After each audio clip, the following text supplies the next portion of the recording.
பகவத்கீதையின் 2ஆம் அத்தியாயம். அர்ஜுனன் தேரில் அமர்ந்தது கண்டு கண்ணன் நிமிர்ந்து கர்ஜனை செய்தான். பார்த்தான் என் செயல் பண்புடையதன்று, கலக்கம் எதிலே, காரணம் என்ன? பகைவரின் ஆன்மா பற்றிய துயரா, அவர்களின் உடலம் அளித்த கலக்கமா? ஏதென்றாயினும் இரண்டும் தவறே. ஆன்மா என்பது அழிவில்லாதது, வாழால் கீரும் வளரும் நெருப்பால் எரிக்கவும் ஒன்னா இயல்புடையது ஆன்மா. உடலம் என்றோ ஒரு நாள் அழியும், தான் அழிக்காவிடும் தானே அழியும். ஓருடல் துறந்து மற்றொருடல் புகுந்து ஆன்மா என்றும் அழிவில்லாதிருக்கும். புது புது உடல்களில் பூத்து குலுங்கும். இயற்கையை எண்ணி நீ இட்டதோர் பணி செய், இது நம் கடமை ஈஸ்வரன் நானே என்றே எண்ணி இப்பணி தொடங்கு. ஆத்ம யானம் அதனால் பெருகும், நன்னிலை பெறுவாய், நற்கதி அடைவாய். மற்ற பலன்களை மனதில் நினைத்தால் இகவாழ்வில் நீ என்றுமோர் கைதி. சாங்கிய யோகம். சஞ்சயன் திருதராஷ்டிரன் சொல்கிறான். கண்ணீர் பெருகி கவலை நிறந்தவனாய் கலங்கி நின்ற அர்ஜுனனை நோக்கி மதுசூதனன் உரைக்கிறான். இந்த சிக்கலை, இத்தகைய மனசோர்வை நீ எங்கிருந்து பெற்றாய்? ஆரியருக்கு இது அடுக்காது, வானுலக பேர் வராது, இகழ்ச்சியே மிஞ்சும். அர்ஜுனா, பார்த்தா பேடி போல் நில்லாதே, உனது ஆண்மைக்கு இது பொருந்தாது. பலவீனமான மனத்தளர்ச்சியை நீக்கு, எழுந்து நில், பகைவருக்கு சரியான பகைவனே. அர்ஜுனன் சொல்கிறான். மதுசூதனா, மாமல்லர் பீஷ்மரையும் மகாத்மா துரோணரையும் இந்த அம்புகளால் எப்படி எய்வேன்? பகைவரை அழிக்கும் பகவானே, இவர்கள் வணக்கத்துக்குரியவர்கள் அல்லவா? பெரியோர்களின் குமாரர்களையும் கொள்வதை விட உலகில் பிச்சை எடுத்து உண்பது காலச் சிறந்தது. அவர்கள் பொருளை விரும்பும் குருமார்கள், அவர்களை கொன்று நாம் அடையும் இன்பம் இரத்தத்தில் கலக்கும் அல்லவா? அதன்றியும் ஒன்று, நாம் இவர்களை வெல்லப் போகிறோம் அல்லது இவர்கள் நம்மை வெல்லப் போகிறார்கள். இவற்றில் எது மேன்மை? எவரை கொன்று நாம் வாழ விரும்ப மாட்டோமோ அவர்கள் அல்லவா எதிரே நிற்கிறார்கள். நான் சிறியவன், குறை மிகுந்தவன், தர்மம் எது என்பதை உணராதவன், என் அறிவு மயங்குகிறது. அதனால் உன்னை கேட்கிறேன், அறம் எது? எனக்கு உறுதியாக சொல். நான் உன் சீடன், நீயே சரணம் என வந்தவன், கட்டளையிடு. நாடுகளில் சிறந்த நாடு, செல்வம் கொளிக்கும் திருநாடு கிடைத்தாலும் அல்லது வானத்து ஆட்சியை வசமாக பெற்ற புலன்களிலே பாய்ந்து செல்லும் இந்த துயரம் என்னை விட்டு நீங்காது. சஞ்சயன் திருதராஷ்டிரன் சொல்கிறான். பார்த்தானோ பகைவரை கொளுத்த கூடியவன், பகவானோ பசுக்களை காப்பவன். அந்த அர்ஜுனன் இந்த கண்ணனை நோக்கி போர் செய்ய மாட்டேன் என்று கூறிவிட்டான். பாரத நாட்டின் தலைவனே, திருதராஷ்டிர மன்னா, காண்டிபன் சொற்கேட்டு கண்ணன் வடித்தான் புன்னகை. படைகள் இரண்டுக்கும் நடுவே நின்ற பார்த்தானை நோக்கி பகவான் சொல்கிறான். யாருக்காக துன்பப்படக்கூடாதோ அவர்களுக்காக நீ துன்பப்படுகிறாய். இதிலே ஞான பேச்சு பேசுகிறாய். இறந்தவர்கள் வாழ்பவர்களாகிய இருவருக்குமே அறிஞர்கள் துயரப்பட மாட்டார்கள். இதற்கு முன் நான் எந்த காலத்திலும் இல்லாதிருந்தவனா? ஏன் நீயும் இங்குள்ள மன்னர்கள் யாவரும் இல்லாமல் இருந்தவர்களா? இனியும் நாம் என்றைக்கும் இல்லாமல் போக போகிறோமா? நாம் வாழ்ந்து கொண்டே இருக்கிறோம். உடலில் இருக்கிறது ஆன்மா. இதற்கு குழந்தை பருவம், இளமை, முதுமை அனைத்தும் உண்டு. அதுபோலவே ஒரு உடம்பை விட்டு மறைந்ததும் இன்னொரு உடம்பு அதற்கு கிடைக்கிறது. நல்ல வீரன் இதில் கலங்க மாட்டான். குந்தியின் மகனே, குளிர், வெப்பம், இன்பம், துன்பம் இவையெல்லாம் இயற்கை நிகழ்ச்சிகள். இவை வரும் போகும், என்றும் இருப்பதில்லை. பாரத செல்வா, இவற்றை நீ பொறுத்துக்கொள். எவன் இந்த வந்து போகும் நிகழ்ச்சிகளால் பாதிக்கப்படாதவனோ, இன்பமும் துன்பமும் சம என கருதுபவனோ அந்த வீரன் மரணமே இல்லாதவன். எது இல்லாததோ அது உண்மையாகாது, எது உள்ளதோ அது இல்லாததாகாது. உண்மையிலே அறிந்தவர்கள் இந்த இரண்டுக்கும் உள்ள வேற்றுமை உணர்வார்கள். இந்த வையகம் முழுவதும் பறந்து விரிந்து நிற்கும் பொருள் அழிவே இல்லாதது என்பதை அறிந்து கொள். அது தீங்கற்றது, அதனை அழிக்க யாராலும் முடியாது. ஆத்மா என்பவன் நிலையானவன், அழிவில்லாதவன், கணக்கிட முடியாதவன். ஆயினும் அவனுடைய ஸ்தூல வடிவங்கள் முடிவடை கூடியவையே. ஆதலால் போர் செய். இவன் கொல்வான் என்று நினைப்பவனும் இவன் கொல்லப்படுவான் என்று நினைப்பவனும் இருவருமே அறிவில்லாதவர்கள். இவன் கொல்வதும் இல்லை, இவன் கொல்லப்படுவதும் இல்லை. இவன் பிறப்பதும் இல்லை, இக்காலத்தில் இறப்பதும் இல்லை. இவன் ஒருமுறை இறந்துவிட்டு பின்பு இல்லாமல் போவதும் இல்லை. இவன் பிறப்பில்லாதவன், எல்லை இல்லாதவன், நிரந்தரமானவன், பழமையானவன். உடம்பு கொல்லப்படுவதால் அவன் கொல்லப்படான். அழிவற்ற பிறப்பற்ற என்றுமுள்ள ஒரு பொருளை உணர்ந்தவன் யாரை கொள்கிறான் அல்லது அவனை எவன் கொள்கிறான்? கிழிந்த துணிகளை கலைந்து எரிந்துவிட்டு மனிதன் புதிய துணிகளை அணிந்து கொள்வது போல ஆத்மா சிதைந்து போன உடம்புகளை கலைந்துவிட்டு புதிய உடம்பை பெற்றுக் கொள்கிறான். ஆயுதங்கள் இவனை அரித்தெடுக்க முடியாது, நெருப்பு இவனை நீராக்க இயலாது, தண்ணீர் இவனை தலையை நினைக்காது, காற்று இவனை உலர்த்தவும் முடியாது. பிளப்பதற்கு முடியாதவன், எரிப்பதற்கு நினைப்பதற்கு உலர்த்துவதற்கு அரியவன், நிலையானவன், எங்கும் நிறைந்தவன், உறுதி உடையவன், அசையாதவன், இவன் என்றும் இருப்பவன், முடிவு காண முடியாதவன், சிந்தனைக்கு அப்பாற்பட்டவன், மாறுதலே இல்லாதவன். இப்படி இவனை அறிந்து கொள். அறிந்து கொண்டு துன்பத்தை கைவிடு. அல்லது நீ இவனை தினமும் பிறந்து தினமும் சாகிறவன் என்று கருதினா அப்போதும் கடந்த தோளுடையவனே, நீ இவன் பொருட்டு துன்பப்படுவது வீண். பிறந்தவர் இறப்பார் என்றால் இறந்தவர் பிறப்பார் என்றோ? உன்னால் தவிர்க்க முடியாத இந்த நிகழ்ச்சிக்கு நீ ஏன் கலங்குகிறாய்? பாரத செல்வனே, உயிர்களின் ஆரம்பம் தெளிவாக தெரியவில்லை, நடுநிலைமை வாழும் காலம் தெளிவாக இருக்கிறது, முடிவும் தெளிவாக இல்லை. இதில் துன்பப்படுவதற்கு என்ன இருக்கிறது? இந்த ஆன்மாவை வியப்போடு ஒருவன் பார்க்கிறான், வியந்து ஒருவன் பேசுகிறான், வியப்போடு ஒருவன் கேட்கிறான், ஆயினும் எவனும் இவனை அறிந்ததில்லை. அர்ஜுனா, எல்லோர் உடம்பிலும் உள்ள இந்த ஆத்மா கொல்ல முடியாதவன். ஆகவே இந்த உயிரை பற்றி நீ வருந்தவே வேண்டாம்.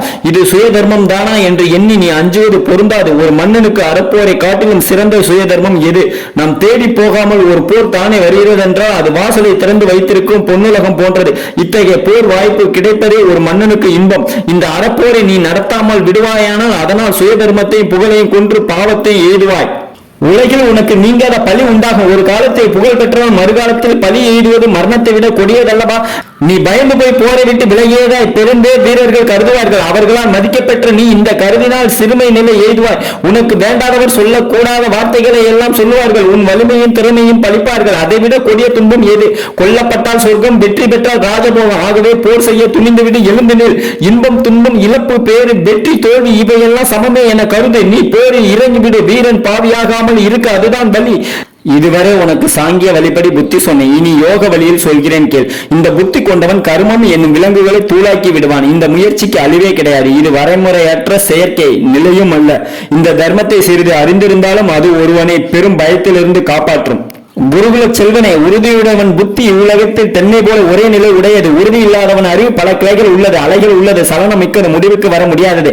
வேதங்களின் வெளிச்சத்தில் மகிழும் சில பூக்களை போன்ற அடுக்குமொழியிலே அலங்கார சொற்களை பேசுகிறார்கள். தங்கள் கொள்கையை தவிர மற்றவை எல்லாம் தவறு என்கிறார்கள். இவர்கள் ஆசை வலைப்பட்டவர்கள், சொர்க்கத்திற்கு சம்பந்தமில்லாதவர்கள், பிறப்புக்கும் தொழிலுக்கும் லாபம் தேடுகிறவர்கள், சுகபோகத்தையும் அதிகாரத்தையும் தேடி ஓடுகிறவர்கள். இவர்கள் பல வகையான காரியங்களை சுட்டிக்காட்டி பேசுகிறவர்கள். இவர்களது வார்த்தைகளை கேட்டு மதிமயங்கி சுகபோகத்திலும் அதிகாரத்திலும் பற்று வைப்போர் நிச்சயமான புத்தி இல்லாதவர்கள். அவர்களது அறிவு ஒருநிலைப்படாது. 3 குணங்கள் உள்ளவன் யார் யார் என்று வேதங்கள் பேசுகின்றன அர்ஜுனா. அந்த 3 குணங்களை நீ கடந்தவனாக வேண்டும். நன்மை, தீமை, இருட்டு, வெளிச்சம் என்ற 2 நிலைகளுக்கு அப்பாற்பட்டவனாக, எப்போது உண்மைக்காகவே போராடுபவனாக, பயன்களை கருதாமல் ஆத்மாவை தன் வசப்படுத்தியவனாக ஆகிவிடு. கடலுக்கு நடுவே கிணறு எதற்கு? எங்கும் நீர் நிரம்பிய இடத்தில் ஒரு குட்டை எதற்கு? அப்படியே அறிவுள்ள பிராமணனுக்கு வேதங்களும். உன் கடமை தொழில் செய்வது. அதன் லாப நஷ்டங்கள் உன்னை சேர்ந்தவை அல்ல. என்ன வரப்போகிறது என்று நினைக்காதே. அதற்காக தொழில் செய்யாமலே இருக்காதே. தனஞ்சயா, யோகத்தில் நில். பற்று வைப்பதை நீக்கு. வெற்றி தோல்விகளை சமம் என கொள். பின் தொழில்களை செய். நான் யோகம் என்பது நடுநிலைமையே. தனஞ்சயா, புத்தி யோகத்தை, அதாவது புத்தியிலே லயித்து நிற்பதை காட்டிலும் கர்மம், தொழில் மிகவும் தாழ்ந்தது. புத்தியை சரணடைந்து விடு. பயனை கருதுகிறவர் கஞ்சர்கள். புத்தி இல்லவன் இங்கு நல்ல செய்கை, தீய செய்கை இரண்டையுமே துறந்து விடுகிறான். செய்வதை திறமையாக செய்வதே யோகம். அந்த வகையில் நீ யோகியாகிவிடு. புத்தியுடைய உண்மை பேரறிஞர்கள் தங்கள் செய்கைகளுக்கு கிடைக்கும் லாபத்தை துறந்து பிறப்போடு பூட்டப்பட்ட விலங்குகளை நீக்கி ஆனந்தம் என்னும் பதவி அடைகிறார்கள். மோகம் என்பது ஒரு வகை குழப்பம். உனது அறிவு அதை கடந்து சென்று விடுமானால் அப்போது நீ கேட்டது, கேட்க போவது இரண்டிலும் உனக்கு வேதனை வராது. உன் அறிவு கெட்ட செய்திகளால் கலங்கி விடாமல் உறுதியாக சமாதி நிலையில் ஒருமுகமாக அசையாது நிற்குமானால் யோகம் கை கூடிவிடும். அர்ஜுனன் சொல்கிறான், கேசவா, உறுதி கொண்டு அறிவை ஒருமுகப்படுத்தி சமாதி நிலையில் நிற்பவன் எப்படி பேசுவான்? நிலையான புத்தியுடையவன் என்ன சொல்வான்? எப்படி இருப்பான்? எதனை அடைவான்? ஸ்ரீ பகவான் சொல்கிறார், அர்ஜுனா, விளைந்து வரும் உள் மனதின் விருப்பங்களை துறந்தவன் தன்னிலை தானாகி தனக்குள்ளே மகிழ்ச்சி பெற்றால் அப்போது அவன் நிலையான புத்தியுடையவன் என்று அழைக்கப்படுகிறான்.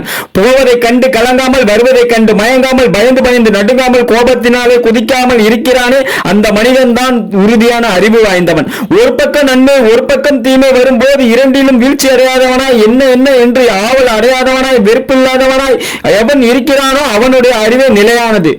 தேவைப்படும் போது ஆமை தன் உடம்பை ஓட்டுக்குள்ளே இழுத்துக் கொள்கிறது. அதுபோல் எப்போதும் தன் ஐம்புலன்களையும் உணர்ச்சிகள் தாக்காமல் எவன் மீட்டுக் கொள்கிறானோ அவன் அறிவே நிலையானது. உண்ணாவிரதம் இருக்கின்ற மனிதன் உணவை ஒதுக்கி வைக்கிறான். ஆனால் அந்த சுவையை அவன் மறந்து விடுவதில்லை. பரம்பொருளை கண்டுகொண்டால் அந்த சுவை பற்றிய ஞாபகமும் ஓடிவிடும். குந்தியின் மகனே அர்ஜுனா, தவம் செய்யும் யானையிடம் கூட 5 புலன்களும் வரம்பு கடந்து சென்றால் அவை தம்மோடு மனதையும் இழுத்துச் செல்கின்றன. இப்போது கேள். அவற்றை எல்லாம் நன்றாக அடக்கி யோகத்தில் அமர்ந்தவனாக என்னையே அடைக்கலமாக கொண்டு புலன்களை வசப்படுத்தி வைத்திருப்பவன் எவனோ அவனுடைய அறிவே நிலையானது. மனிதன் ஒன்றை உணர்ச்சி பூர்வமாக நினைக்கும் போது அதில் ஒரு வகை பற்றுதல் உண்டாகிறது. பற்றுதலால் ஆசை உண்டாகிறது. ஆசையால் கோபம் உண்டாகிறது. கோபத்தால் மயக்கம் வருகிறது. மயக்கத்தால் நினைவு தடுமாறுகிறது. நினைவு தடுமாறுவதால் அறிவு கெட்டு போகிறது. அறிவு கெடுவதால் அழிந்து போகிறான்.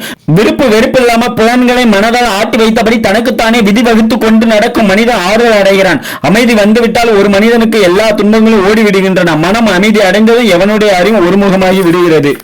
மனம் செம்மையாக நிலைக்க பெறாதவனுக்கு அறிவில்லை, அந்த யோகம் இல்லாதவனுக்கு நிலையான சிந்தனை இல்லை, நிலையான சிந்தனை இல்லாதவனுக்கு அமைதி இல்லை, அமைதி இல்லாதவனுக்கு இன்பம் ஏது? ஐம்புலன்களும் அலைந்து திரியும் போது ஒருவனுடைய மனமும் அப்படி ஆகிவிடுமானா அந்த மனம் என்னும் காற்று அறிவென்னும் தோணியை வாழ்க்கை என்னும் கடலில் மோதுகிறது. ஆகையால் தடந்தோல் வல்ல தனஞ்சயா புலன்களை அடக்குபவன் அறிவே நிலையானது. சாதாரண மனிதன் இரவில் தூங்குகிறான், ஆனால் புலன்களை அடக்கிய மனிதன் விழித்துக் கொண்டிருக்கிறான். அடக்காதவன் விழித்துக் கொண்டிருக்கும் நேரம் எதுவோ அதுவே அடக்கியவன் தூங்கும் நேரம். கடலில் எவ்வளவுதான் தண்ணீர் வந்து விழுந்தாலும் கடல் நிரம்பி விடுவதில்லை, இன்னும் விளட்டும் விளட்டும் என்று அது அசையாமல் இருக்கிறது. அதுபோல் எவ்வளவு ஆசைகள் தனக்குள்ளே புகுந்தாலும் வரட்டும் வரட்டும் என்று அதை உள்ளே போட்டுக் கொள்கிறவனே அமைதி அடைகிறான். எல்லாவற்றையும் விரும்புகிறவன் அதனை அடைய முடியாது. அது வேண்டும் இது வேண்டும் என்று அலையாதவன், எந்த பதவியும் மகிழ்ச்சியும் தூக்கி எறியக்கூடியவன், இது என்னுடையது என்று எதையும் சொல்லிக் கொள்ளாதவன், நான் என்னும் ஆணவம் இல்லாதவன் எவனோ அவனையே அமைதி சரணடைகிறது. அர்ஜுனா, இது பிரம்ம நிலை, ஒரே நிலை. இது அடைந்தவனுக்கு பிறகு மயக்கம் இல்லை. கடைசி காலத்திலாவது இந்த நிலையை அடைந்தவன் பிரம்ம நிர்வாணம் எனப்படும் தெய்வீக நிலையை எழுதுகிறான். 2ஆம் அத்தியாயம் முற்றிற்று. DTGS குந்திராஜ் ஐபத்தா யூடியூப் சேனலை வாட்ச் பண்ணிட்டே வாங்க. 3வது அத்தியாயத்தை அடுத்த வீடியோவில் பார்க்கலாம். Thank you very much. DTGS Kundiraj ஐபத்தா யூடியூப் சேனல் பிடிச்சிருந்தா லைக் பண்ணுங்க, ஷேர் பண்ணுங்க, கமெண்ட் பண்ணுங்க. உங்களுக்கு பிடிச்ச உங்களுக்கெல்லாம் இந்த வீடியோவை ஷேர் பண்ணி விடுங்க. நம்ம அனைத்துமே பக்தி உள்ள வீடியோ தான். அந்த பகவத்கீதையில அடுத்தடுத்த அத்தியாயத்தை நம்ம தொடர்ந்து பார்க்கலாம். Thank you very much.